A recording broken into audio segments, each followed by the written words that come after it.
나는 지금 이 일을 왜 하고 있을까? 그 물음 앞에서 답을 찾는 엇소즈. 서초동에서 만난 그들은 각자의 고민 끝에 조금씩 자신의 길을 찾아가기 시작합니다. 그리고 이제 각자의 선택으로 향하는 마지막 이야기가 시작됩니다. 결국 서초동 로펌을 떠나기로 한 창원은 검사로서 새로운 출발을 합니다.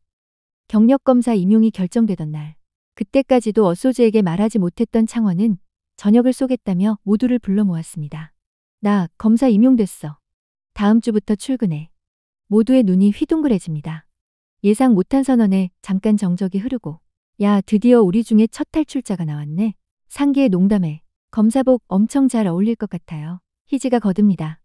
우리 중에 검사 한 명쯤 있는 것도 괜찮은데 앞으로는 검사님 이렇게 불러야겠네.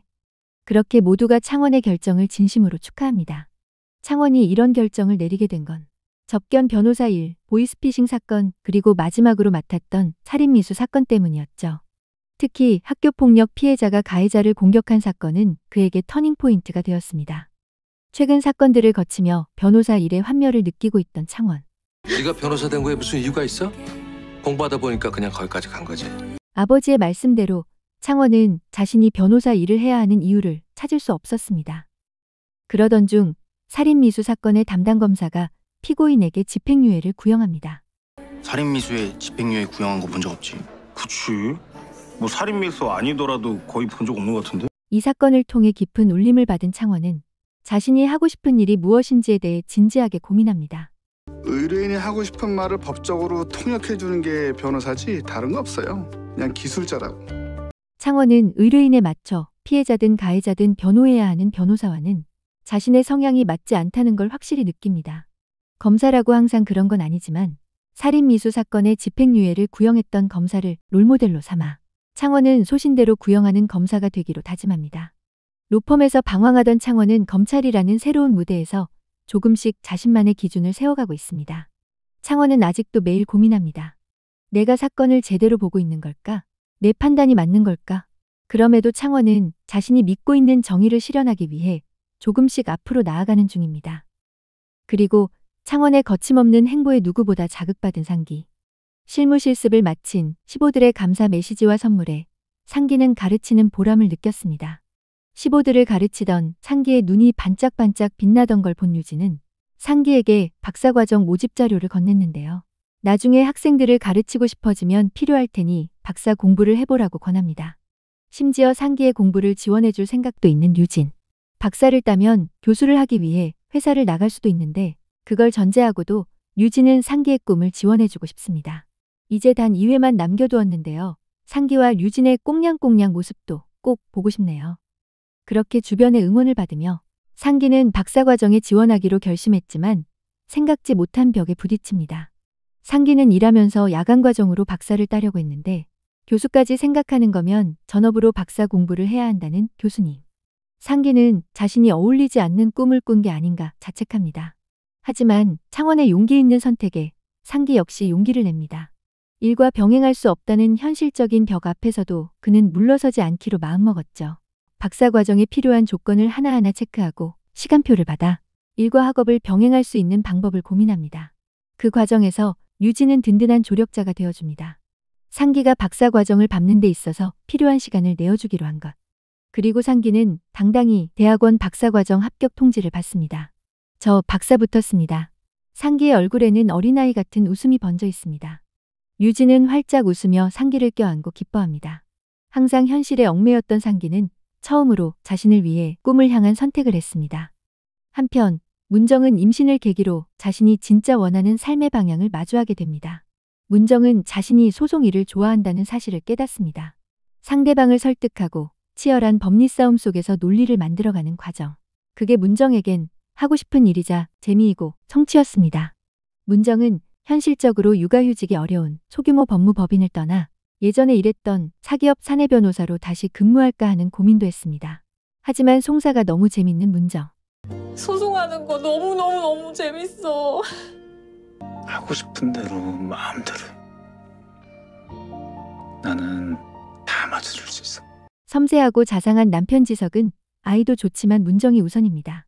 지석은 문정의 의사를 지지하며 육아휴직이 어려운 문정을 대신해 본인이 육아휴직을 내기로 합니다. 지석의 적극적인 도움으로 문정은 법률 자문과 소송을 병행하는 방식으로 업무를 이어가기로 합니다. 출산 후에도 재택으로 자문 업무를 이어가며 몸이 회복되는 대로 소송 업무에 복귀하는 계획. 임신과 출산, 육아라는 큰 변화 속에서도 문정은 자신만의 방식으로 워킹맘 변호사로서의 길을 개척해 갑니다.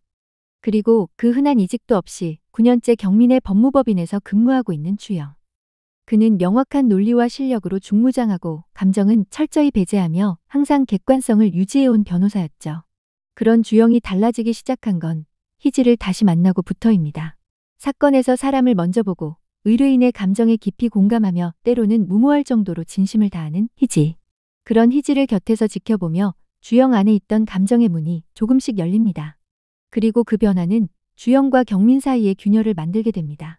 원래 이런 거 불편해하는 사람 아니었잖아요. 불편하지 않았던 적은 없습니다. 불편에 익숙해져 있었던 거지. 그제야 주영은 깨닫습니다. 지금까지는 그저 익숙함 안에서 일하고 있었을 뿐이었다는 걸. 그동안 서로 잘 맞는다고 생각했던 경민과 부딪히는 일이 자주 생기며 마침내 주영은 독립을 결심합니다. 그 무렵 유덕이 임대 재계약을 하지 않기로 하며 형민빌딩 5층이 공실이 되었습니다. 희지를 통해 주영이 독립할 의사가 있다는 것을 알게 된 형민은 주영에게 조심스레 제안합니다. 5층 한번 생각해 보시겠어요? 하지만 주영은 작은 사무실 하나면 충분하다며 형민빌딩 5층은 너무 부담스럽다고 말합니다.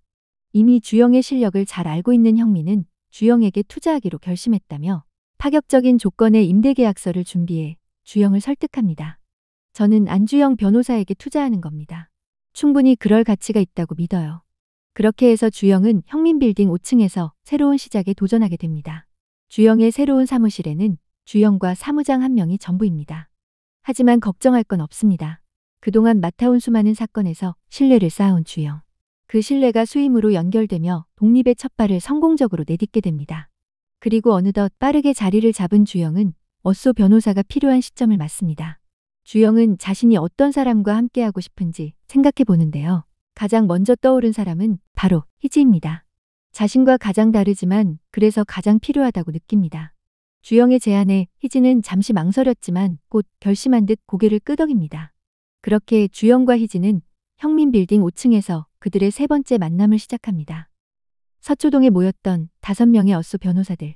처음에는 자신이 어떤 사람인지 어떤 길을 가야 할지 잘 몰랐지만 자신의 내면의 귀를 기울이며 어쏘 5인방 모두가 조금 더 나답게 살아가는 길을 찾았습니다.